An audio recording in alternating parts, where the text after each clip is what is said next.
Do you like doing massive AoE damage? Then this build is for you. Do apocalyptic weather scenarios excite you? And also werewolves? Then this build is for you. Did you support Richard Nixon's carpet bombing campaign through northern Vietnam?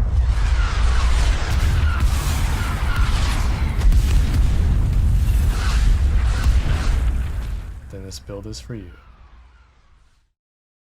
Are you a furry? Then this is for you. Alright, so before getting into an actual full in-depth guide that a lot of people probably don't want to sit and watch for 30 minutes, I'm just going to do a real quick rundown of the build. So it is a Nature's Fury Shapeshift build that requires the Tempest Roar Helm, which is going to allow us to change our Storm skills into Werewolf skills, which will make for a really fun playstyle that alternates between using the Storm Werewolf skills and your Pulverize and Trample. We also have Earthen Bulwark in here just for added defense. So these are the aspects that work best with this build. These aren't the only, there's a lot of aspects that will fit into this build, but these are probably the best ones. And if you go down to the boons, these are the ones that work best with this build. And I'll just quickly scroll through this skill tree.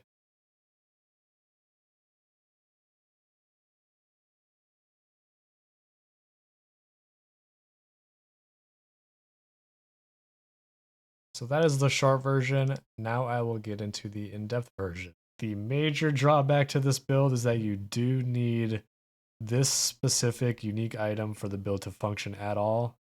That's the only way to change your Storm skills into Werewolf skills. You need Tempest Roar. You really want Skinwalker's Aspect. This is a really good one. This is a must-have. This is optional that we're going to pair with this, which is necessary. You need Trampled Earth just due to turning Trample into an Earth skill. So if you're using Earthen Bulwark, this is a must-have. There are other ways to get barriers in this build. Now, of course, you want to keep a barrier so you can be fortified, which will give us some bonuses, and to maximize your overpower damage. Symbiotic aspect. This is also a necessary one because it will give us cooldown reduction for our trample and also our cooldown reduction for our hurricane and our bulwark as well. So this is definitely a must. Now we have aspect of the Earth Sign Horror. This is also a must because for this build we need Pulverize to be an Earth skill. So you absolutely need to have this one. I should say Earth Sign Horror is needed or as the build won't even function. The build still functions without Shockwave, but it is definitely much weaker without it. And you have aspect of the natural balance, and this is also a really nice one to have, but technically you don't need it. And then you have this one, of course, which you need in order to make Trample on Earth skill. This is a legendary ring, which is a super strong ring if you're playing a shape-shifting build, which we are here, or you could just throw another offensive in here. There's plenty of offensive things that you could throw in here. This being one of them. Probably an even better one though, and one of the best ones in the game just in general is where is it? Conceded. Now, Storm Strike, Pulverize, Tornado, and Trample. These skills you need. These are absolute must-haves. Earthen Bulwark you can replace if you have one of the two other ways of getting a barrier, which I'll just show right now. So you have either the pants, the unique pants, Temerity. These are super powerful. but they're uniques, so do not count on having these. Then the other way is on the Paragon board, but you could easily swap out this, which is just giving me increased damage with vulnerable targets, and instead put in this glyph here, which gives me a 30% chance when shapeshifting to gain a barrier for 5% health. Now I'll be shapeshifting very often, so this should give me a barrier pretty reliably, but it's something that would have to be tested more in game to really know. So I think it's just really reliable to go Earth and Bulwark here, especially because outside of these skills, there's no like real home run skill that we can really utilize. Then yes, of course, these are our spenders, which we would be alternating since we're playing a shapeshifting build. This is our builder, and this is, you would pretty much want to cast trample whenever it's on off of cooldown, which will hopefully be pretty often. And of course, since you have bulwark, you do have you have 2 unstoppables in this build for when you get CC'd, which is really nice. That gives us a lot of defensive power with this build.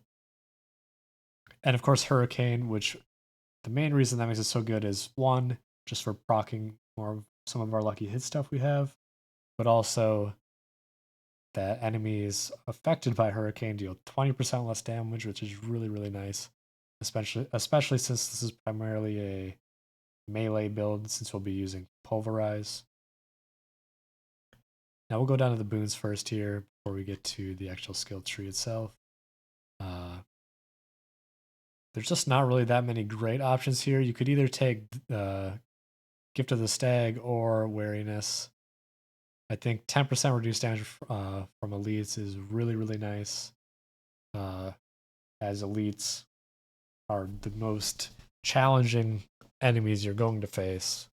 And having damage reduction for anything but elites doesn't really matter, so this is always good. 10 spirits probably not going to matter that much. And then we have just the 30% crit strike damage, because that is a lot of extra damage. And we're going to have a good crit strike chance, as I'll show later on. Then this one here. Now, I was talking about all the different stuff that can proc our lucky hits. Well, this is one of them, which is really, really nice. Obviously, this build, the more resource that we have, the better. Okay, so here we're just going to take Obsidian Slam and Masochistic. So let's get into the skill tree. Now, we're just going to be putting 1 point here. Then, of course, you're going to take the passes with it. Then for our core skills here, as you see, we have points into 3 core skills, but we're only going to have 2 of them on the bar. From what I understand, you don't actually need to have Landslide on the bar to get these benefits for Landslide here. And we'll just be proccing these with Trampled Earth, or Trample, I believe it's called Trampled Earth. And just from Nature Fury procs when we're casting our Tornadoes. And then we're going to go for just more chance to make enemies vulnerable, because the slow doesn't really do a whole lot for us. Then we're going to pulverize and just the overpower. Oh, well, this is a given. But then we're going to do 20% reduced damage, which is basically just a permanent 20% reduced damage, since we'll be using it quite frequently. And then we have Predatory Instinct here, which, I mean, that's just more crit chance. That's always good. We have a lot of stuff that benefits from this. And we're a melee focused build, so it's pretty much a no-brainer. Then the Landslide, the Terra Motes, just those here. And then our Bulwark, we only need 1 point into it, and that is a pretty good sized barrier. And then we'll get the one that fortifies us. Now, like I was saying, Skinwalkers gives us a ton of Fortify. On top of that, we have Fortify from this. So this may be overkill, but we definitely don't want this passive here because we don't want Bulwark to do damage here, and like we don't want to accidentally use it for our Obsidian Slam. So definitely, whatever you do, do not take this. So we'll always be taking this.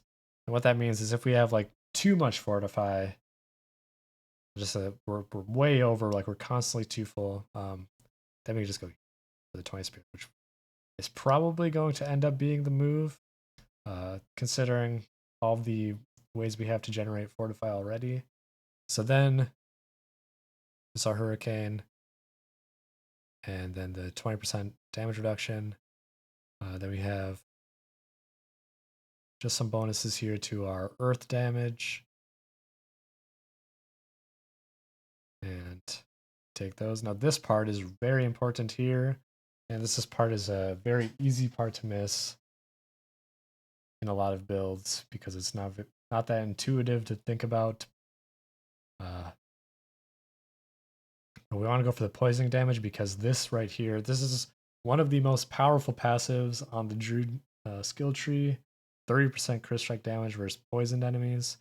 Now, we don't have any ways of applying poison through the abilities themselves. But you put 1 point into here, and any crit you have with a werewolf skill, so any crit with this, it would apply poison. And since both of these abilities tick pretty frequently, we have a lot of opportunities to apply poison, which would then give us the 30% crit damage. And then we also get the slow, which applies CC to anyone who is afflicted by poison. So these are very powerful passives here. You absolutely want to have these ones. And then our trample. Then we'll go to nature magic. Now the nice thing about here is all of our skills are nature magic. Both our earth skills and our storm skills fall under nature magic. Just like werebear skills and werewolf skills fall under shapeshifting skills. Once again, you see here alternating between our pulverize and our tornado, or our storm strike and our pulverize. We'll be getting triple this bonus, so that's 18% increased damage. Then, of course, the shape-shifting bonuses, which is increased damage whenever we're changing to a new form, which is why, of course, we're going to be trying to alternate our abilities as much as possible. And then this one is just 12% damage reduction because it lasts for 5 seconds, and it's when you swap to either. So this is just permanent 12% damage reduction against elites. And then Nature's Fury is our key passive. This is my attempt at making a pretty good Paragon board.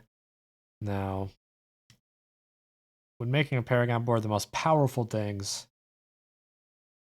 you can take are your glyphs, which these are upgradable. I know when you just look at them here, they're like, okay, like this one in particular seems really good because the additional bonus is really nice.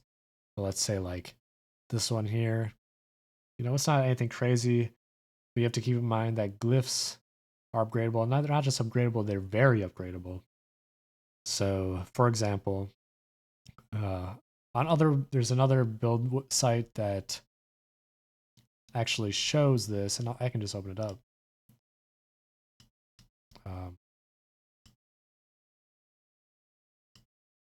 Save these, and let's open a new tab here. Okay.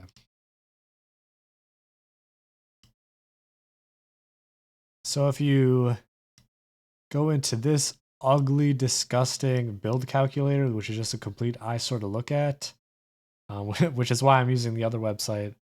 This one does have more updated information for the most part, and as you can see here, you can actually see. So let's just go to this one, for example,